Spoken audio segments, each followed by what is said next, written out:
Oh.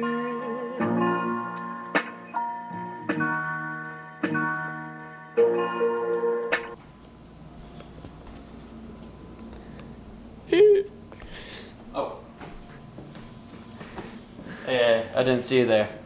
You kind of scared me a little bit.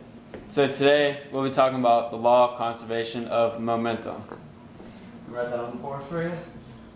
The law of conservation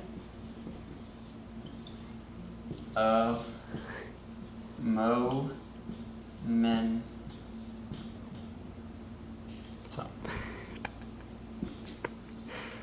So you're probably wondering, what is this law of conservation of momentum?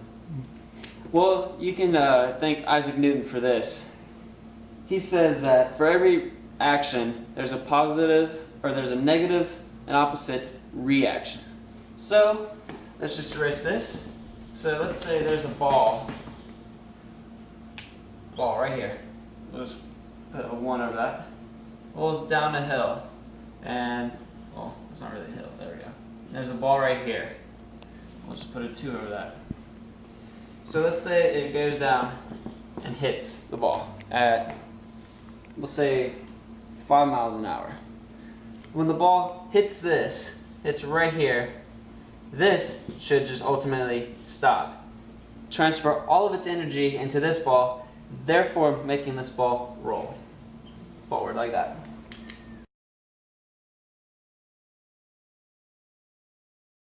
So the materials that we'll have to be using today would be soccer ball, basketball, measuring tape, a driveway, a pencil, and most importantly, manpower.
Alright, so this is our experiment. We have our materials, which are the basketball, which will travel at an actual velocity, and then we have our soccer ball, which is at a 0 velocity. We have our measuring tape, which shows our distance of the ball, and our distance of increments are the 5 feet. So we go from 5 feet to 50 feet. And we're first off starting at the 5 feet, and we're going to hold the ball, and we're going to let it go, and the ball is going to roll down the hill at a certain velocity, and it's going to hit the ball, and all of the the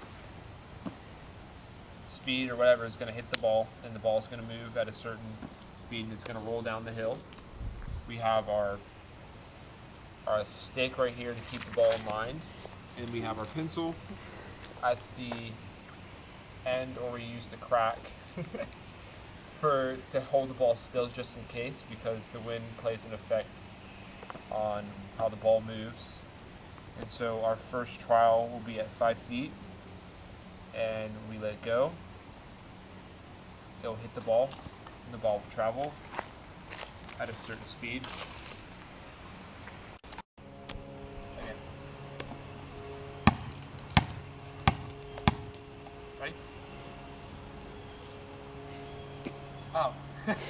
Okay, we're at 25 feet. I'm going to roll the ball down the hill.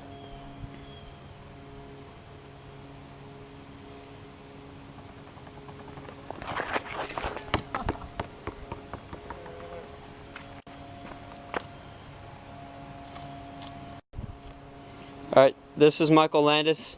He is rolling the ball down from 50 feet, which is our largest measurement, and he's about to roll it.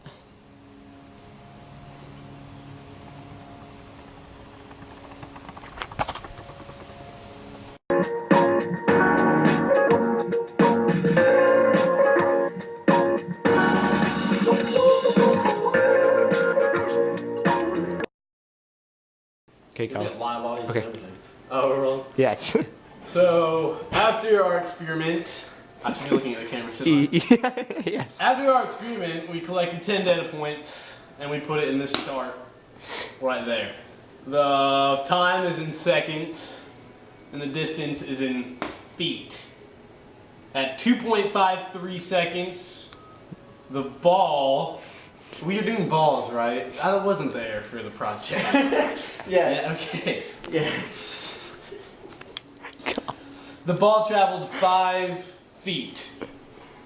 In 2.65 seconds, the ball traveled 10 feet. 3.38 seconds, the ball traveled 15 feet.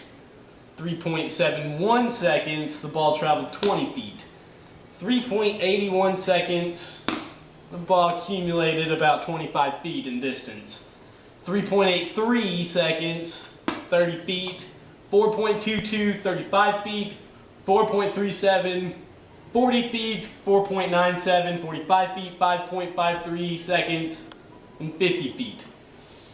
This is our linear regression graph, and it shows the relationship of the points just in graph form. And this is our mathematical model, which is y equals 15.77x. And we did not have a y-intercept because of the 5% rule.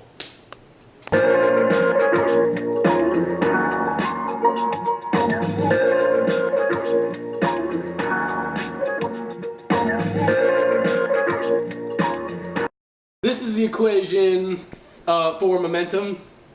This right here is, in parentheses, the mass of the first ball times the velocity of the first ball plus the mass of the second ball times the velocity of the second ball. And that equals The mass of the first ball times the soccer ball, which is our second ball after it's been hit, plus the mass of the soccer ball and after that has been hit. So that is the velocity 4. So this should equal 0 and that should equal 0.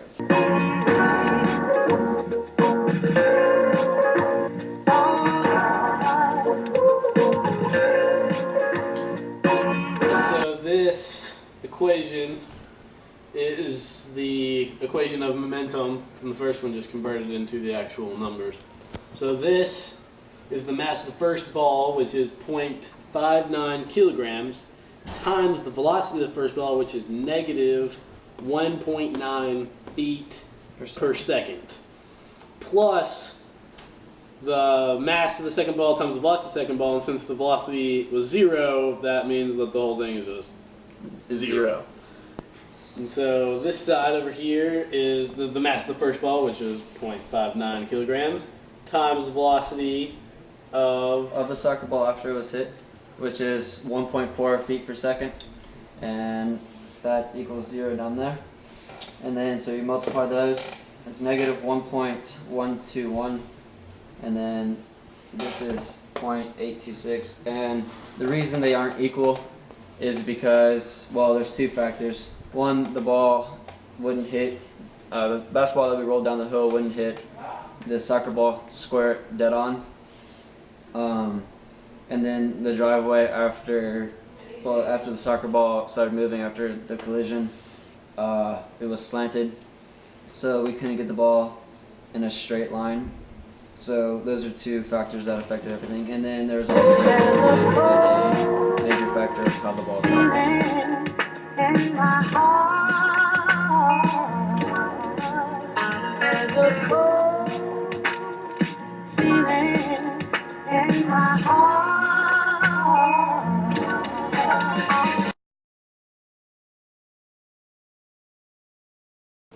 And that's our physics project.